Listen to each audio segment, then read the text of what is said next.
guys, welcome back to another Bible with Becks. Hey guys, thank you so much for coming to today's video. I wanted to share with you guys what I've been learning about the parable of the sower. So there are a lot of parables in the Bible, and I guess realistically until now it's never been my favorite or like my top one, and I don't know if it's because like it says that you need to hear the word and let it take root in you. I don't know if I just wasn't hearing it, or I just didn't see the bigger picture. And it's funny because God reveals things to you at different stages. You can read the same verse so many times and it reveals different things to you. But I have been loving the parable of the sower, and since I've been reading about the parable of the sower, the more I read in the New Testament, the more I keep seeing this theme of the parable of the sower throughout the whole of the New Testament. So I must say thank you to my parents, because they are Sunday school teachers. They teach the youth in our church, and I've had the privilege of hopping on their calls pretty much the whole time during lockdown, and they were teaching about the parable of the sower just a few weeks ago, and it really opened my eyes. So I'm going to start by reading the parable of the sower and then talking about what my eyes were open to, and then a little bit about the New Testament. So the parable of the sower I'm reading from is Mark 4, and then it's 1 to 20. Okay, it's a bit of a long one, so bear with me on this, but it says this. Again, Jesus began to teach by the lake. The crowd that gathered around him was so large that he got in a boat and sat in it on the lake, while all the people were along the shore at the water's edge. He taught them many things by parable, and in his teaching said, "Listen, a farmer went out to sow his seed. As he was scattering the seed, some fell along the path. The birds came up and ate it. Some fell on rocky places, where it did not have much soil. It sprang up quickly because the soil was shallow. But when the sun came up, the soil was scorched, and the plants withered away because they had no root. Other seed fell among the thorns, which grew up and choked the plants, so they did not bear grain. Still, other seed fell on good soil. It came up, grew, and produced a crop, multiplying 30, 60, and 100 times. Then Jesus said, 'Whoever has ears to hear, let them hear.' When he was alone, the 12 and the others around asked him about the parable. He told them, 'The secret of the kingdom of God has been given to you, but to those on the outside, everything is said in parables, so that they may be ever seeing but never perceiving, and ever hearing but never understanding. Otherwise, they might turn and be forgiven.' Jesus said to them, 'Do you understand this parable? How will you then understand any parable? The farmer sows the word. Some people are like the seed along the path where the word is sown. As soon as they hear it, Satan comes and takes away the word that was sown in them. Other seed is sown on rocky places. They hear the word and once receive it with joy, but since they have no root, it only lasts a short time. When trouble or persecution comes because of the word, they quickly fall away. Still, others like the seed sown among thorns hear the words, but the worries of this life, deceitfulness of wealth, and the desires for other things come in and choke the word, making it unfruitful.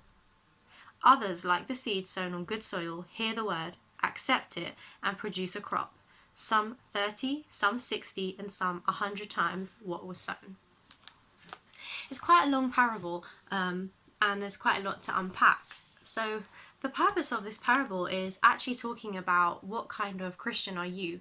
When you've received the word from God, what is your reaction, and how fruitful are you?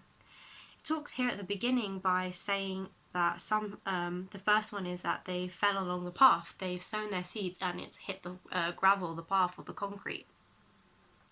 And Jesus says here that it's like you've heard the word and straight away Satan takes it away from that person.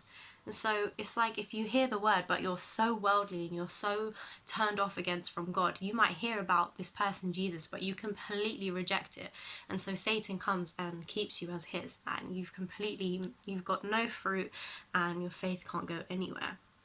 And then the second one is in the rocky places. So they hear the word, but because there's no root, because they don't do anything with it, although they might believe it and think it's great, they don't pursue it. So it's like saying maybe you've heard about Jesus, but you never bother to ask any more questions or pop into a church or look into the Bible. And so as much as it might interest you for a bit, you fall away because there's nothing to feed your faith or grow your faith. And then another one is like thorns. And so you might have a faith, you might actually have roots and your faith might grow. But then if you get yourself caught up in things that you shouldn't be doing or sinning or around people who are against God, it can start to choke your faith and it suffocates your faith and then you struggle. And then the last one is the one that we all want. It's good soil. It's where you put your seed into good soil and it grows and it bears fruit and it flowers and it just continues to grow and be wonderful and it goes through all its seasons. And that's like someone who hears the word and then continues to grow in it. They dedicate their time to reading, praying, going to church, and just trusting God with their life. And so this parable is quite amazing because when you think about nature and you think about plants growing, it's quite a beautiful way to describe it. When you think that if you have that good soil, your faith will flower and bloom, and it means that you might have seasons where the flowers are not bursting out. You might have a season of trial, or you might have a season of quietness, you might have a season of change and waiting, but then you're going to have seasons of incredible growth, incredible blessing, incredible joy, like when those flowers bloom. And it really got to me. I realized that I can see the times when I've been in other places. I've had the time where things have choked me. I mentioned in my last video about being in a relationship that was choking my faith. It was a thorny place. And sometimes you have to make decisions to choose whether you're going to be focusing on your faith or whether you're going to focus on the world. So we can all end up in these places, and I realize how easy it is to fall into thorny ground or sometimes even stony ground. If you're really not spending time with God, your roots are so easy to rip out. You're not like a massive oak tree where you can't be moved. You're just a little daisy in the grass that can just be plucked up and thrown away. So you have to I don't know, I've just felt like you have to really nurture your faith. And in this time of COVID, I have felt so pulled to nurture my faith, to genuinely read my Bible, like not just a little bit, but like once, twice a day, daily, every day. Make sure that I'm praying as much as possible and about everything. Really take things to Him, really spend time with God and get to know Him, because I want deep rooted soil. I want to blossom. Even if I go through a season of waiting or quiet, that I can still trust Him and I'm still going to be immovable in my faith like an oak tree. And then when that time comes, my leaves and flowers will blossom from the trunk that is there, because I still had those deep and safe and good roots. You know, it's an amazing parable and I've come to very much love it. Something that I told the kids is I don't know quite where it comes from, but it says that the Bible is not cake for special occasions, but daily bread. And that's something I heard at uni, and it really got to me then too, because the word isn't just for special occasions or when you're going through hard times. You can't expect to have a really deep faith if you only run to Him when you need something, or you only go to Him occasionally when something good happens. But when you spend every day trying to find things to be thankful for and pray about all those things that are on your shoulders or everything you don't know what's going to happen yet, when you spend every day with God, you get so close. And it's like, think of it as a best friend. You're so close with your best friend because you spend lots of time with them, you talk to them, you get to know them, you nurture that friendship. You're not best friends with someone that you never ever speak to and you know nothing about. So we have to have that same principle of spending time with God the same way we do with our friends. And the more that I've thought about the parable of the sower, the more I've read it throughout the Bible. And there's just one place that I want to kind of show you this link, and that's in 2 Peter. It's 2 Peter 1, and then this is verse 5 to 8. And so it's I'm just taking a little bit, and it just says, "For this very reason, make every effort to add to your faith goodness, and to your goodness knowledge, and to your knowledge self-control, and to self-control perseverance, and to perseverance godliness, and to godliness mutual affection, and to mutual affection love. For if you possess these qualities in increasing measure, they will keep you from being ineffective and unproductive in your knowledge of the Lord Jesus Christ." These are the kind of fruits that you want to bear. It's talking about in your faith having goodness, then goodness is knowledge. Knowledge goes self-control. It's building. It's having all these different fruits. You're flowering and growing in your faith. And it says it stops you from being ineffective and unproductive. Because when you're not flowering, when you're not blooming, you're ineffective and you're unproductive.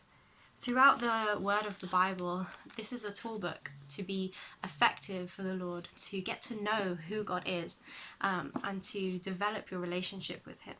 I would encourage you to read the Parable of the Sower and be challenged to figure out, what Christian are you? Are you in good soil? Are you spending time with God, getting close to Him, letting Him know you, and treating it like a best friend, like on this earth?